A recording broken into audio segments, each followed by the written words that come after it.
Dneska navštívime obchodík Potraviny neotraviny, náš dvor, Brezno.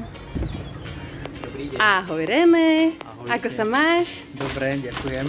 Prečo ste sa rozhodli zaradiť Hefu a Hefu natierku do vášho sortimentu? Hefu sme sa rozhodli zaradiť preto, lebo je to slovenský výrobok, vyrobený z kvalitných konopných lúpaných semienok, obsahuje veľa vitamínov, bielkovín a minerálov a môžu ho ľudia používať aj ako náhradu brinzy alebo tvarov.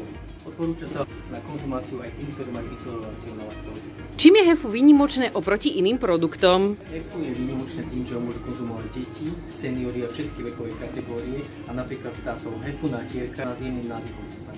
Typ na raňajky, ľahko rozstriateľné na kvalitné kváskové pečivo. Čo okrem Hefu môžu zákazníci v potravinách neotravinách nájsť nové? Som mňa ukážem. Ďakujem, veľmi rada. Tu majú fantastické kváskové pečivo, na ktoré môžete použiť Hefu natierku. Máte špeciálne novinky, ktoré by ste zákazníkom odporúčili? Určite áno. Máme tu novinku, vyrábame vlastné hotdogy. Rohlíky si pečeme tu sami u nás v pekárni. K tomu máme ešte výborné, kvalitné párky od firmy. Super. Tak dobrú chuť. Tak to určite zákazníci sa majú na čo tešiť.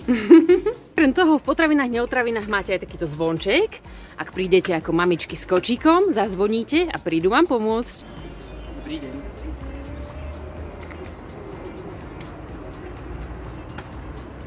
Toto je úplne parádne a ako jediná služba v okolí. Prečo by ľudia mali prísť pozrieť do vašej predajne? Lebo tu máme nádhernú terasu, na ktorej sa môžete osviežiť týmito tučnými vinovážami z vlčích sirupov a pritom budeme ako jediná prevádzka vyrábať jahodový a banánový milkshake z A2 a 2 mliečka. Sledujte viacej receptíkov na hefu.sk a príďte navštíviť predajňu potraviny neotraviny Brezno. Ochutnajme. Tak to je dosť dobré. Ja mám metu limetku a ty máš? Ja mám pomaranč. A ešte máte v ponuke? Jahodu. Určite príďte ochutnať, počas týchto horúcich letných dní sa vám iste oplatí. Majte krásny deň. Ďakujeme a tešíme sa na vašu návštevu. Na zdravie. Na zdravíčko.